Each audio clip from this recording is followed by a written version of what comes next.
Sejam todas bem-vindas, sejam todos bem-vindos ao canal Evangelho do Reino, Entendes Tu o que lês? Eu me chamo Paulo Davi e juntos estamos lendo a Carta aos Hebreus.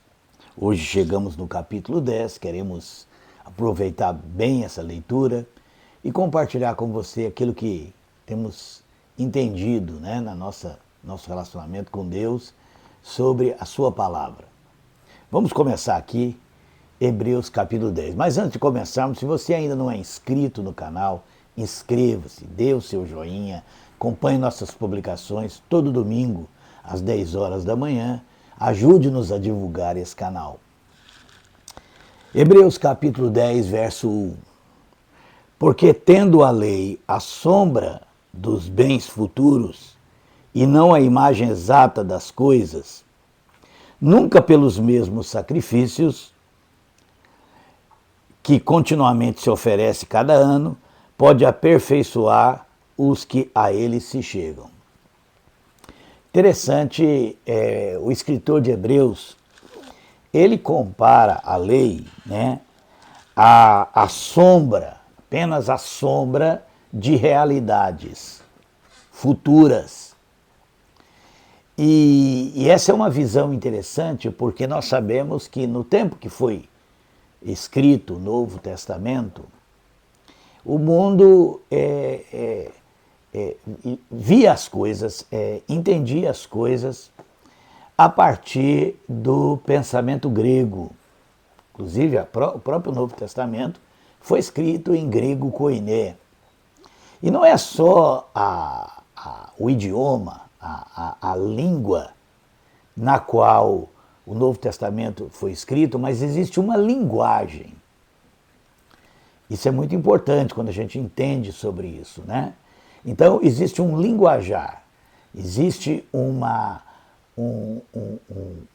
código linguístico no Novo Testamento que se utiliza de categorias que vêm do mundo grego. E quando o escritor fala que a lei é sombra de realidades, nós temos, nos escritos de Platão, que muito influenciou o pensamento grego, a alegoria da caverna, aquela alegoria que diz que o mundo, a realidade do mundo, a realidade terrena, é como um bando de prisioneiros dentro de uma caverna, acorrentados ali dentro, de costas para a entrada da caverna, de onde vem a luz. E essas pessoas que estão ali presas, elas enxergam o mundo da seguinte forma: aquela luz que está atrás da entrada da caverna faz com que as suas próprias silhuetas, a sua própria imagem, seja refletida na forma de sombras.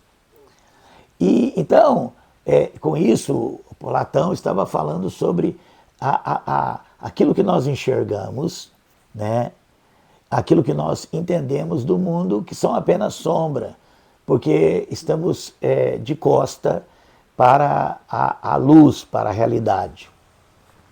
Então, é nessa ideia que o escritor de Hebreus fala sobre a lei, que a lei não era a realidade, a lei é apenas a sombra, A lei é apenas sombra de bens futuros, sombra de algo que iria acontecer no futuro.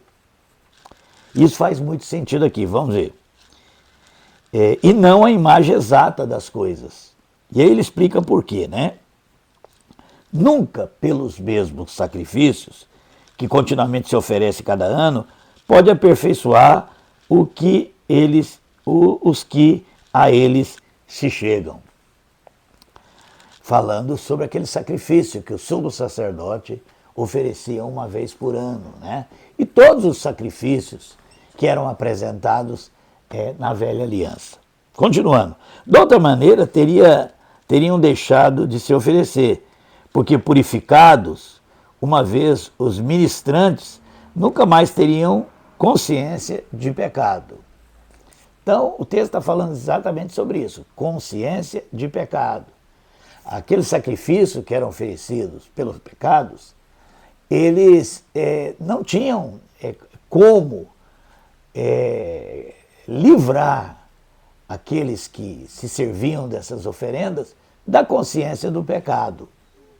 Por isso, aqueles sacrifícios só podiam ser o quê? Sombras de algo que seria realizado no futuro, apontando para a nova aliança. Verso 3. Nesses sacrifícios, porém, cada ano se faz comemoração dos pecados. Porque é impossível que o sangue de touros e dos bodes tire os pecados. Por isso, entrando no mundo, diz, falando sobre Jesus Cristo, sacrifício e oferta não quisestes, mas corpo me preparaste. Holocaustos e oblações pelo pecado não te agradaram. Então disse, eis aqui venho. No princípio do livro está escrito de mim, para fazer, ó Deus, a tua vontade. Ou seja, isso é uma coisa que precisamos entender. Aqueles sacrifícios não faziam outra coisa a não ser relembrar o pecado. Relembrar os homens que eles eram pecadores. E então Cristo, ele vem para quê? Para finalmente fazer a vontade de Deus. Porque aqueles homens, com aqueles sacrifícios da velha aliança, a única coisa que eles conseguiam era relembrar que eles eram pecadores. Mas eles não conseguiam se livrar do pecado. Então Jesus vem e ele então cumpre a vontade de Deus. Ele faz a vontade de Deus. Ele é o homem que fez a vontade de Deus. Verso 8. Como acima diz, sacrifício e oferta e holocaustos e oblações pelo pecado não quiseste, nem te agradaram, os quais se oferece segundo a lei, então disse, eis aqui venho para fazer, ó Deus, a tua vontade. Tira o primeiro para estabelecer o segundo. No qual vontade temos sido santificados pela oblação do corpo de Jesus Cristo, feita uma vez. E assim todo sacerdote aparece cada dia ministrando e oferecendo muitas vezes os mesmos sacrifícios, que nunca podem tirar o pecado. Presta bem atenção, ele está falando aqui de fazer a vontade de Deus, está falando aqui que para que isso aconteça é preciso tirar o pecado. Não apenas relembrar que é pecador, que é o que os sacrifícios faziam. A única coisa que fazia sentido, que tinha algum propósito, né? E que o apóstolo Paulo lá em Romanos fala que era um aio, né? Ou seja, alguém que nos aponta, nos conduz a Cristo, é o fato de que aquele sacrifício, eles tinham um efeito que era fazer aqueles que apresentavam os sacrifícios lembrar que eram pecadores. Mas eles não conseguiam mudar essa realidade, né? E que realidade é essa? A realidade do pecado. Então Jesus vem e diz, olha, sacrifícios, ofertas, oblações, holocaustos, não quisestes. Eis-me aqui para fazer a tua vontade. Então vamos lá, vamos entender isso aqui, continuar entendendo. Verso 12.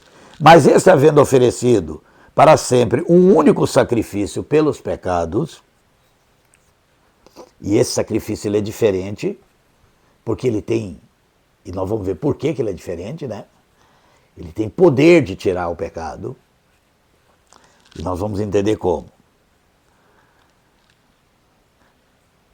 Daqui em diante, verso 12, né? Mas este havendo oferecido para sempre um único sacrifício pelo pecado, está assentado à destra de Deus. Daqui em diante, esperando até que os seus inimigos sejam postos por escabelo dos seus pés. Porque com uma só oblação aperfeiçoou para sempre os que são santificados. E também o Espírito Santo nolo testifica, porque depois de haver dito, essa é a aliança que farei com eles depois daqueles dias, diz o Senhor. Porei as minhas leis em seus corações e as escreverei em seus entendimentos. Acrescenta, e jamais me lembrarei de seus pecados e de suas iniquidades. Ora, onde há remissão destes, não há mais oblação pelos pecados. Então vamos falar um pouquinho o que eu entendo na minha leitura e sobre isso aqui. Veja bem, se os sacrifícios da lei, eles não faziam outra coisa a não ser lembrar as pessoas que ofereciam esse sacrifício, que elas eram pecadores, nada mais do que isso, e que o autor diz que isso então era sombra de bens futuros. Ou seja, algo que iria acontecer no futuro. E esse algo que iria acontecer no futuro é a vinda do Salvador, a vinda do Messias, a vinda de Jesus Cristo ao mundo, que oferece um sacrifício único, que teria poder para tirar o pecado. E como isso foi feito?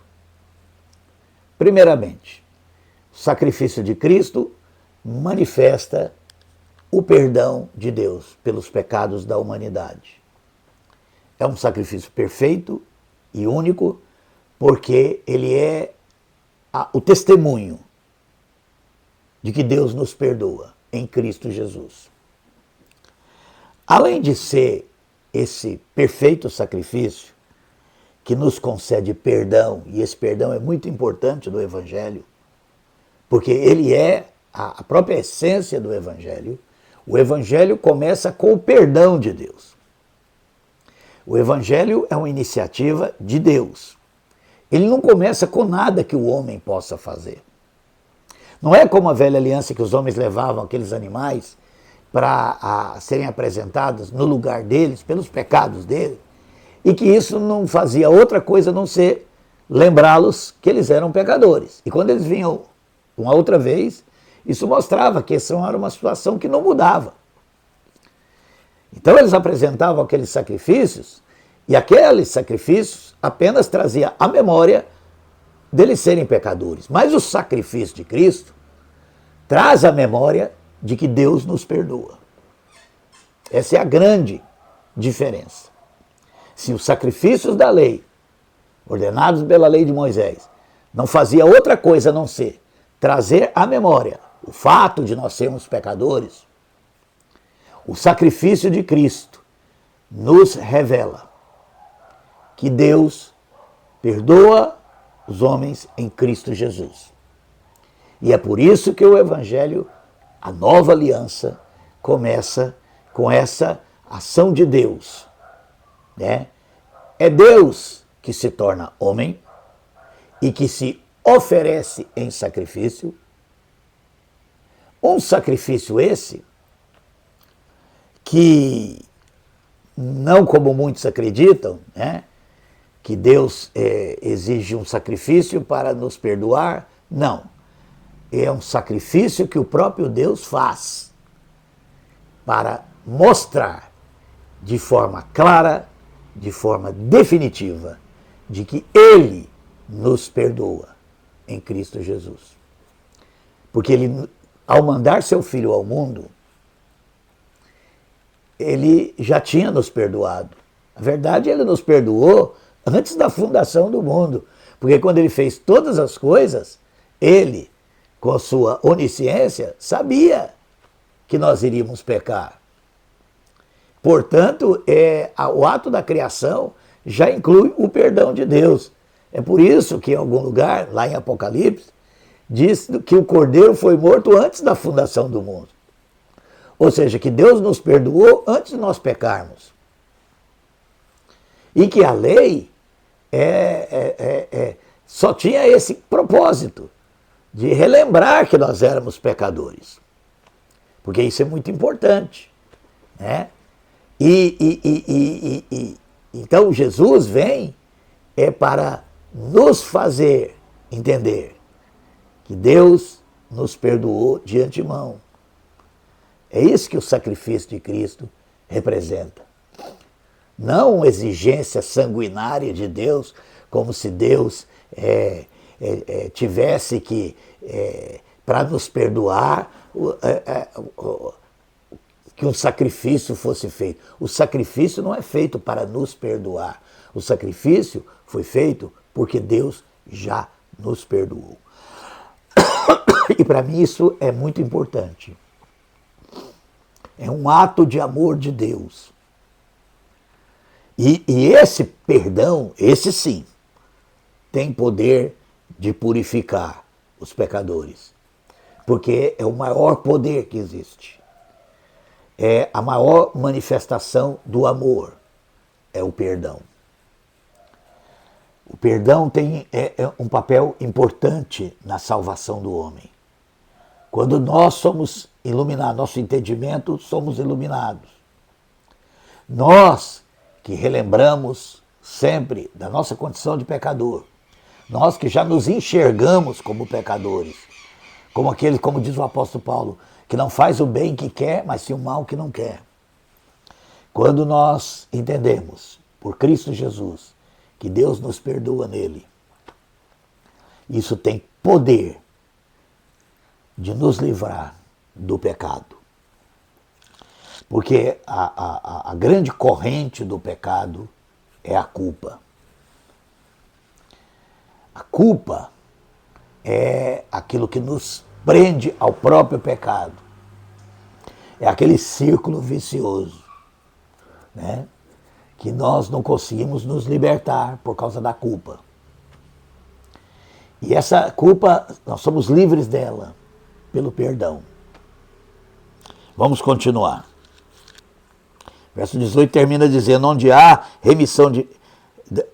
remissão destes, não há mais oblação pelo pecado.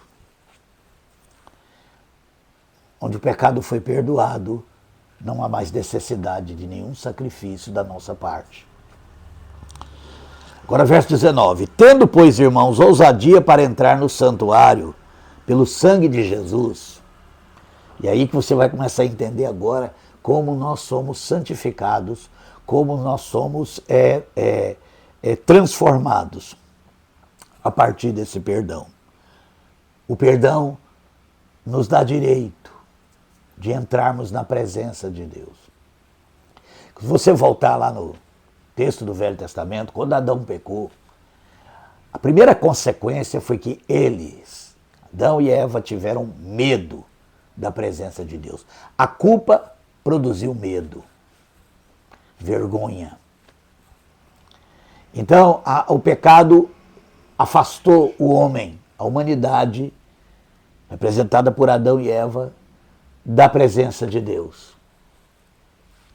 O medo da presença de Deus. Esse medo aparece lá no monte, quando o povo deveria ter ido à presença de Deus e eles tiveram medo. E aí começou tudo isso que nós conhecemos. O fato de Moisés ter pego o representante de cada tribo, subido no monte. Esses também foram só até um ponto, eles tinham medo da presença de Deus por causa do pecado. Então Moisés entrou. E ali, então, Moisés recebeu a lei escrita em tábuas de pedra, porque o medo impedia que o povo estivesse na presença de Deus. Daí a necessidade de intermediários. Esses intermediários da velha aliança, sacerdotes, principalmente os sacerdotes, né, que traz a palavra, a vontade de Deus para o povo e leva o pecado do povo, e ali fazendo sacrifício por si mesmo, e pelo pecado do povo, uma vez por ano, como manda a lei. Então, toda essa estrutura, ela só veio a existir por causa do medo. O medo da presença de Deus, que vem por causa da culpa. E aqui diz agora que nós fomos perdoados. Em Cristo Jesus, nosso pecado foi perdoado. Não é uma questão de nós sermos ou não sermos mais pecadores e tentarmos nos livrar do pecado por sacrifícios apresentados. Não. A verdade é que é uma realidade que não tem como mudar. Nós somos pecadores. Por isso a solução que Deus deu foi o sacrifício perfeito de Cristo para nos mostrar o seu perdão. É esse perdão que que limpa a nossa consciência da culpa e abre o caminho para estarmos na presença de Deus. Agora presta bem atenção. É na presença de Deus que nós somos transformados. Tudo se resume nisso. Na velha aliança, os homens não podiam estar na presença de Deus. Por isso eles tinham que ter um sacerdotes que faziam essa intermediação. A culpa que produzia medo fazia com que a presença de Deus ameaçasse, né, aqueles da velha aliança. Então Deus vem, primeiramente se faz homem e mostra a sua verdadeira face. O recado da encarnação é: Deus é amor. Ele nós não precisamos ter medo de Deus. Deus é amor. E Ele tão é amor que veio ao mundo para nos perdoar, para trazer perdão. É esse perdão que nos coloca em condição de estarmos na presença de Deus. Agora vamos ver, vamos continuar. O que vai acontecer conosco na presença de Deus? Aqui diz que nós devemos ter ousadia para entrar no santuário, pelo sangue de Jesus. Pelo novo e vivo caminho que Ele nos consagrou pelo véu, isso é, pela sua carne. E tendo um grande sacerdote sobre a casa de Deus, cheguemo-nos com verdadeiro coração, em inteira certeza de fé, tendo os corações purificados da má consciência e o corpo lavado com água limpa. Aqui ele torna a citar as figuras, né, pela qual ali, antes de entrar no Santíssimo, o sacerdote passava, né? Então o sacrifício lá do altar de bronze, a pia de bronze onde ele se lavava para poder entrar no santuário. Então tudo isso é feito em Cristo Jesus. A cruz de Cristo, o sacrifício de Cristo, cumpre tudo isso.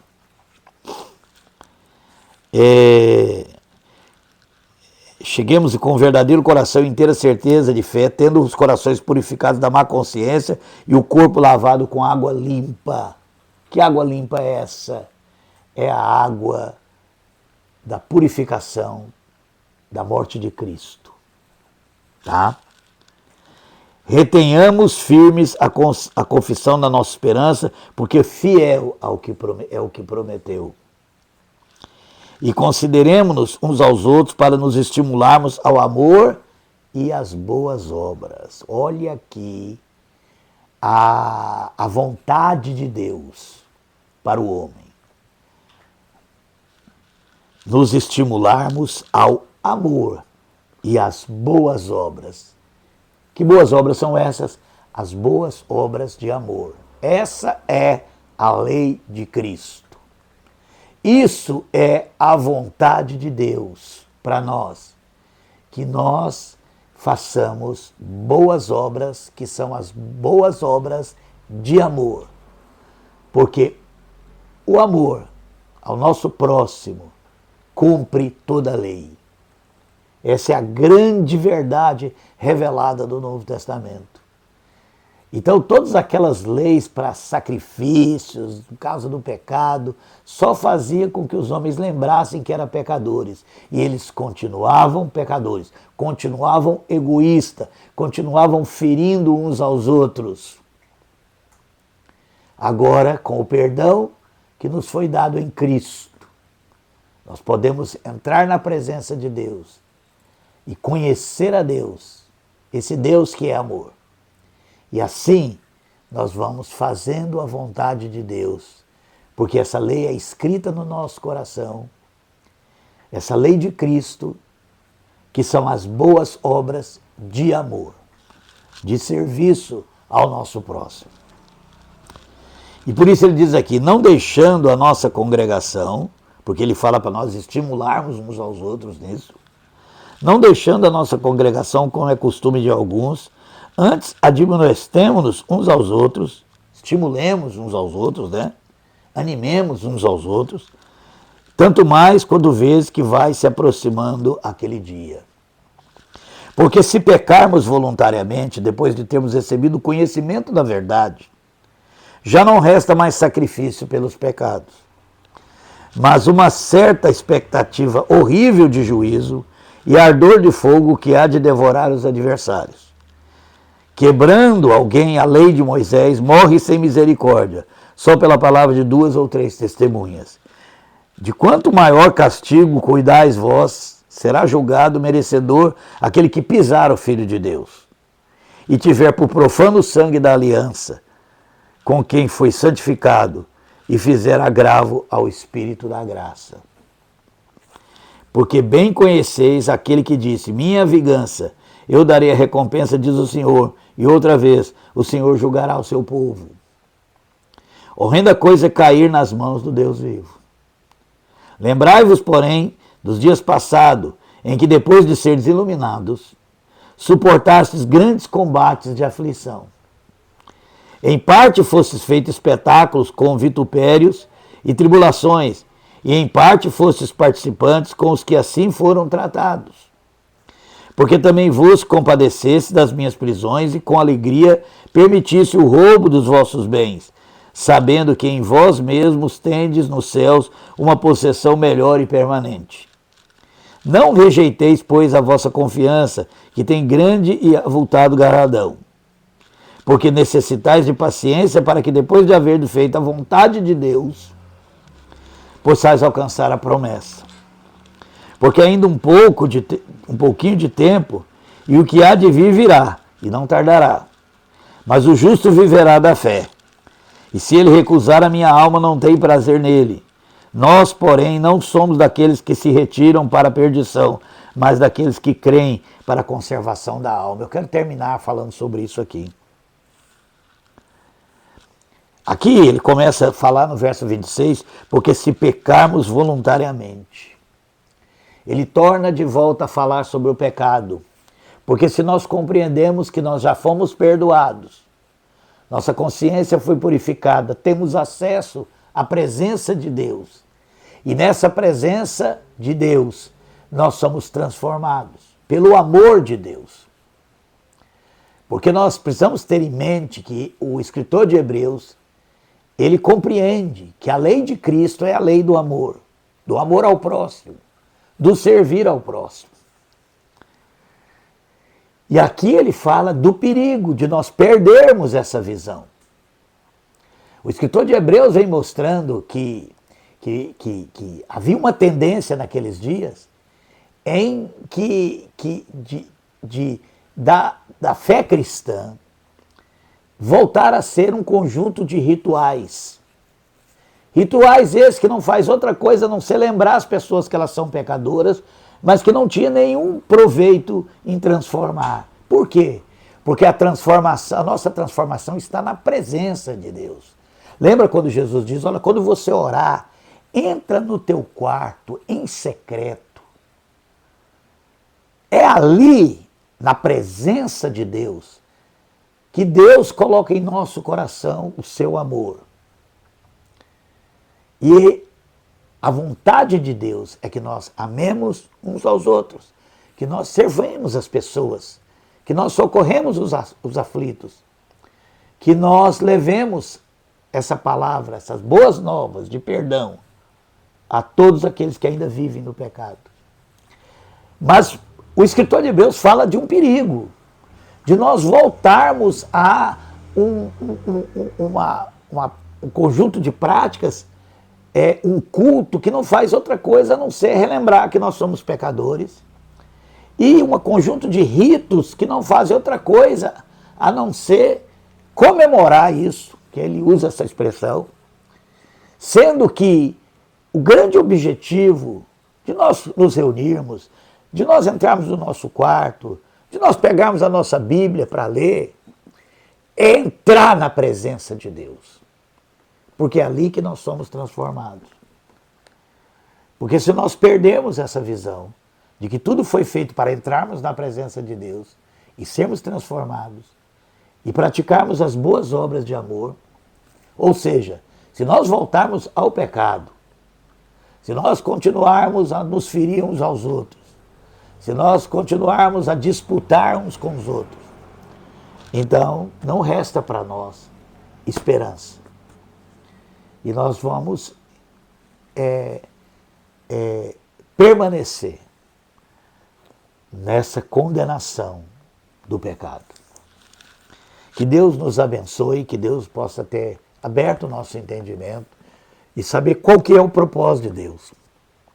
Qual foi o propósito de Cristo ao nos revelar o perdão de Deus, ao trazer para nós esse perdão? É que nós estejamos na presença do Senhor para sermos transformados e praticantes das boas obras de amor. Que Deus nos abençoe.